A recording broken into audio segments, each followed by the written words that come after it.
प्रश्न क्या था आपको लेकर, उनके दिल में क्या आया था आपके बारे में, इस कनेक्शन के बारे में, जब उन्होंने आपसे फ़र्स्ट टाइम मुलाकात की या फ़र्स्ट टाइम आपको देखा, उनका फ़र्स्ट इम्प्रेशन क्या था आपके बारे में।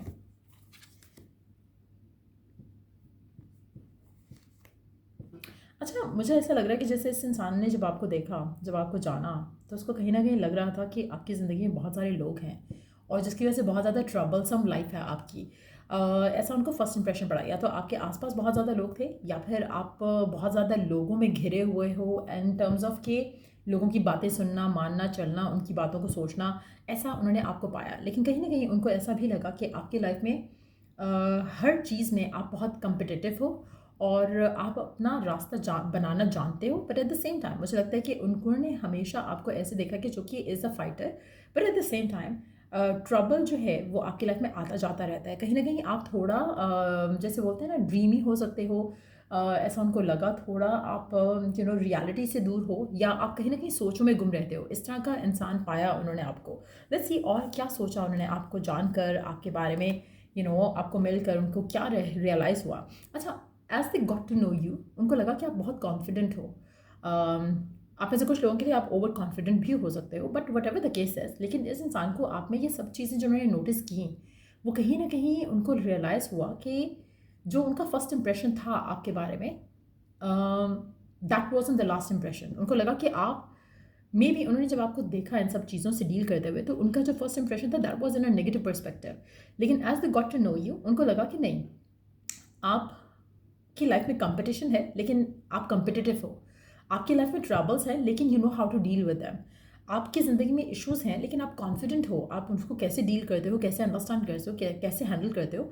आप सब कुछ कर सकते हो। आपके अंदर वो एक स्ट्रॉन्ग पर्सनालिटी है कि आप चीज़ों को हैंडल करना जानते हो। सो डेफिनेटली आपके पर्सन, मुझे लगता है कि उनका जो फर्स्ट इंप्रेशन था that was in the last impression. कहीं ना कहीं उनको लगता है कि आप हर चीज़ में कहीं ना कहीं ब्रेक थ्रू ढूंढ लेते हो। अगर कोई मेस भी हो रहा है आपकी ज़िंदगी में, तो आप उससे निकलने का रास्ता ढूंढ लेते हो। आप हर चीज़ में एक पोटेंशियल एक देखना चाहते हो। जैसे कुछ लोग होते हैं ना कि कोई प्रॉब्लम आ गई तो उसमें आप बस प्रॉब्लम को लेके सोचने बैठ जाते हो।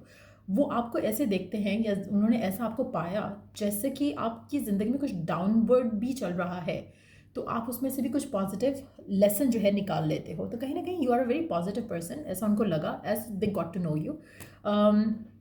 मुझे लगता है कि जो आप अपनी ज़िंदगी में सक्सेस पाना चाहते हो, या जो अचीवमेंट आप अपनी लाइफ में देखना चाहते हो, दे सॉ दैट कि आप में वो पोटेंशियल है कि आप कुछ भी कर सकते हो, कुछ भी हासिल कर सकते हो, कुछ भी पा सकते हो।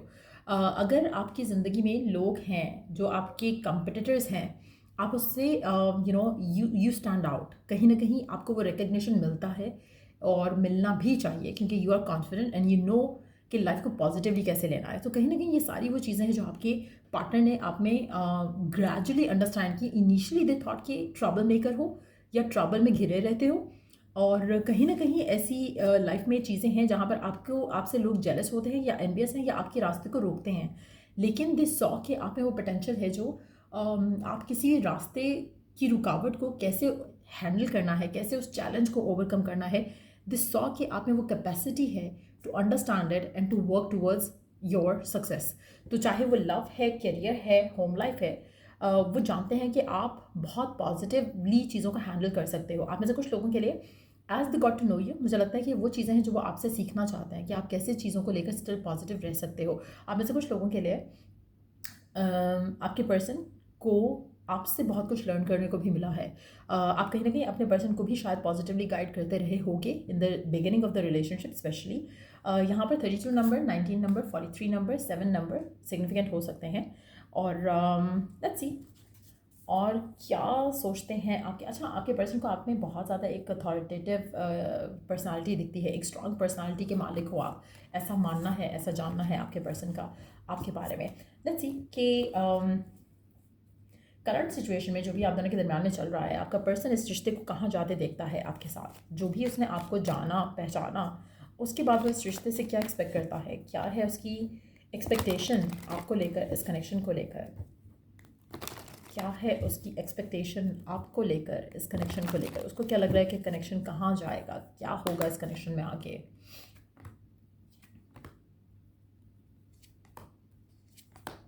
अच्छा, मुझे लगता है कि इनिशियली जैसे मैंने पहले कहा कि इनिशियली उसको ये जो कनेक्शन था उसमें कहीं ना कहीं ऐसा लगा कि कुछ ऐसा है जो कि उसको नेगेटिव फील हुआ कि आप हर चीज़ में ट्रबल क्रिएट करते हो, हर चीज़ में कुछ ऐसा होता है जहाँ पर आपकी लाइफ में ट्रबल्स आ जाते हैं, आपकी लाइफ में कुछ स्मूथनेस नहीं है। लेकिन as they got to know you, मुझे लगता है कि उन्होंने स्लोली बट श्योरली आपको जाना, पहचाना और रिकग्नाइज़ किया कि यू आर समवन जो कि हर इशू से कैसे निकलना है, बदलना है, अपने आप को पॉजिटिवली, अपने आप को ऊपर वर्क करना है। They saw that change in you. आप में से मेजॉरिटी लोगों के लिए इनिशियली मुझे लगता है कि आप बहुत ज़्यादा डिप्रेस या सप्रेस भी थे कुछ चीज़ों को लेकर, कुछ मामला को लेकर। But as they got to know you, उनको कहीं ना कहीं लगना शुरू हुआ कि यू आर वेरी अट्रैक्टिव आपके एटीट्यूड टुवर्ड्स लाइफ की वजह से। आपकी एक पॉजिटिविटी है जो यू कैरी अराउंड, जिसकी वजह से वो आपकी तरफ अट्रैक्ट होना शुरू हुए। तो इनिशियली जो उनका आपको लेकर जो एक एटीट्यूड था वो बदलना शुरू हुआ। आप में से कुछ लोगों के लिए ये भी पॉसिबिलिटी है कि initially they got attracted to you but then they got to know you, तो वो थोड़ा डिटैच हो गए। लेकिन उस डिटैचमेंट के बाद दे सॉ यू ग्रूमिंग। अगर आपका एंड हुआ रिलेशनशिप और उन्होंने रियलाइज़ किया कि नहीं, आपकी ज़िंदगी में तो सब कुछ ट्रबल ही है, और उन्होंने डिटैच किया, they saw you winning over life. और जैसे जैसे दे सॉ दैट हैपनिंग, तो कहीं ना कहीं उनकी वापस एक आपकी तरफ अट्रैक्शन बढ़ी। और अगर ऐसा नहीं हुआ तो ऐसा होगा। अगर आप राइट नाउ सेपरेशन में हो और आपके पर्सन को इन्हीं वजह से आपसे डिटैचमेंट करना पड़ा या कर रहे हैं वो right now, just know that कि ये पर्सन आपके पास वापस आएगा। The moment you take back the control of your life, आपका यही पर्सन आपके पास वापस आएगा और फिर आपके साथ कनेक्ट करने की कोशिश करेगा, फिर आपकी तरफ अट्रैक्ट होगा, फिर आपके साथ इसको फील होगा कि नहीं, you are the perfect one. So कहीं ना कहीं मुझे लगता है कि आप में से कुछ लोग इनिशियली इस इंसान से जब मिले थे उस टाइम पे या तो स्ट्रगल कर रहे थे, या फिर अभी आप करंटली स्ट्रगल कर रहे हो और उसके बाद ये पर्सन आपकी ज़िंदगी से चला जाएगा। उसके बाद ये री एंटर करेगा आपकी लाइफ में, और उसके बाद ये पर्सन आपसे विलिंग होगा to get married to you, willing होगा to take things forward with you, willing होगा कि इसके साथ आपकी कम्युनिकेशन हो और जो कनेक्शन है वो डीपर वे में आगे चले। ये कहीं ना कहीं पर्सन एक्सप्रेसिव भी हो जाएगा अपनी फीलिंग्स को लेकर, अपने प्यार को लेकर, अपने इमोशन को लेकर। सो हर किसी के लिए डिफरेंट फेज़ में हो गया आप इस इंसान के साथ जिसके लिए भी आप रीडिंग देख रहे हो। बट मुझे लग रहा है कि रिश्ता जो है वो आगे चलेगा। अगर पैचअप, अगर नो कॉन्टैक्ट है, या अगर ब्रेकअप आता है तो मिनी ब्रेकअप होगा, उसके बाद ये पर्सन खुद आपके पास वापस आएगा। कहीं ना कहीं आपको चूज़ करना पड़ेगा कि आपको इस इंसान को टाइम देना है, चांस देना है या नहीं। ये पर्सन आपके पास वापस ज़रूर रहेगा और आपसे अपने प्यार का इजहार करेगा, अपना दिल ओपन करेगा आपके लिए, अपने इमोशंस ओपन करेगा आपके लिए, और आपको प्रपोज भी करेगा शादी के लिए। लेकिन ये सब एक एक एक एक गो में नहीं होगा। एक फ़ेज़ आएगा जहाँ पर सब कुछ अच्छा लगेगा, एक फ़ेज़ आएगा जहाँ पर सब कुछ ख़त्म हो जाएगा, एक फ़ेज़ आएगा जहाँ पर रियलाइजेशन होगी इस इंसान को कि इसने क्या गलत किया, क्या सही किया, और उसके बाद चीज़ें आगे जाएंगी। सो या ये थी रीडिंग आप लोगों की। अगर आपको इस रीडिंग से हेल्प मिला है, गाइडेंस मिला है, तो लाइक शेयर सब्सक्राइब जरूर करो। Till I do the next reading आप लोगों के लिए, टेक केयर, बाय।